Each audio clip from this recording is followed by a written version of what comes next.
over with, but a very obliging you leapt out of that onto the trunk of a wattle tree and sat there briefly and then started to climb upwards. Now, I have read that the rule of thumb is if you're looking at an animal you don't recognise, you need at least a minute to be sure that you've seen what you think you've seen. I'll guarantee that I picked it in 5 seconds because the tail was so distinctive. And, yes, it was quite a moment. Now, I'm embarrassed to have to say that I sat down and wrote my notes before we left Cumberland. I was the proper little scientist. And I wrote a beautiful view of the shore glider. I've got no idea why I did that. I suppose I'd gone through the, yes, it's a Leadbeaters Possum. No, it couldn't possibly be because it's extinct. So I thought I'll play safe and I'll write shore glider. I still regret that. Also, the other thing I regret is that I didn't even put in my notebook. What an exciting moment. Yes. It was just, we saw the possum. Anyway, we come up through Warburton, so we decided we'd make a round trip of it and we'd go home through Hillsville, which was a wonderful decision because we only went 5 miles or 8 kilometres to Tommy's Bend. We were going through Tommy's Bend and there was a nightjar flew across the road and perched on a branch and I jumped out of the car. I had the advantage that Alan was driving, it was his car. So I was sitting in the passenger seat with the spotlight, waving the spotlight out of the window. And the nightjar flew away, but that was no great disappointment because the next thing we spotted another Leadbeaters Possum. So what are the chances of finding an extinct possum? Twice in the one night. This one was much more obliging. It was in view for about, I think I put in my notebook, 7 minutes. Long enough, and it was a brownish colour, closer to this mounted specimen.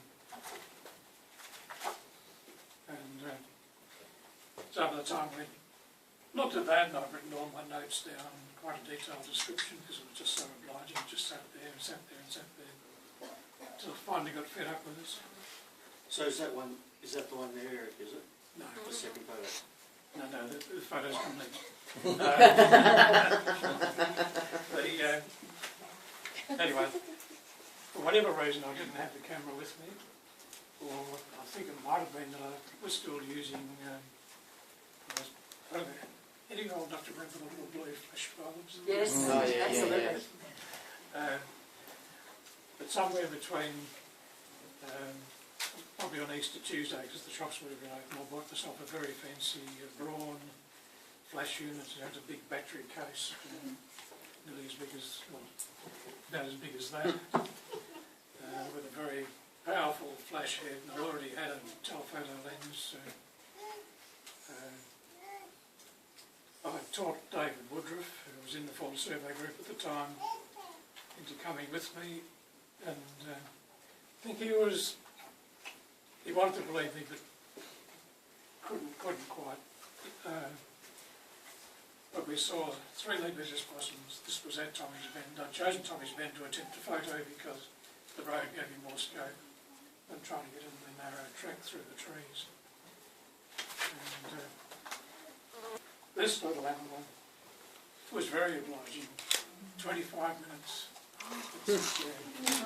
in various positions. So that's the best thing. I took 9 photos, that's the best of the first photos I took. And,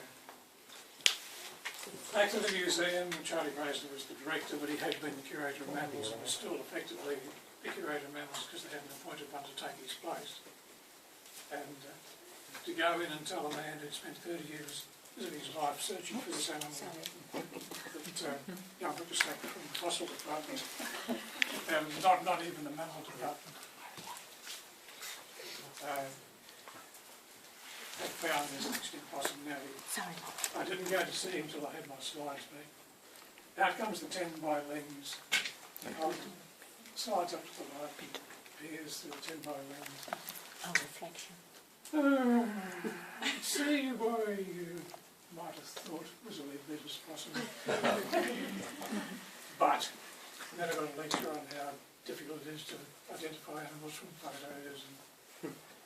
But I think he must have been a lot more convinced than he ever let on to me, because the next thing, John Coventry and I were sent up there in the Old Museum Bedford truck to camp at Tommy's Bend until we collected a specimen, and that was when it was scientifically verified. But there was a moment I actually hated because I had to hold the spotlight while John pinged it with a bird shot. But at least, but the most I got out of Charlie Bozeman was to ask him the big McCoy Hall one day, and he said, "Looks as though you were right."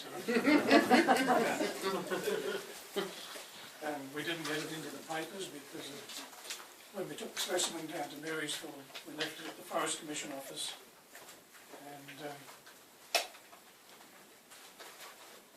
word got around, and there was an old fellow who was the ABC radio correspondent, so the story went out over ABC radio, but the papers weren't interested because it was already old news. So I had to wait 50 years for my moment of fame. Yes.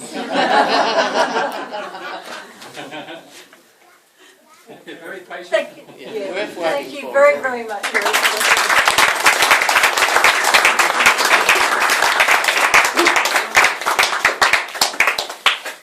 Thank you, that was lovely memories. And I've heard you speak 3 times now, and I still heard new things, and so that was lovely to hear. Thank you. Oh, I know there is. I hope you're writing it down for us. I'd like to now introduce Dave Blair, who's going to lead us on our walk and talk today. And Dave, if you'd just like to outline what you had envisaged, and we'll go from there. And then we'll go on. Okay. We're just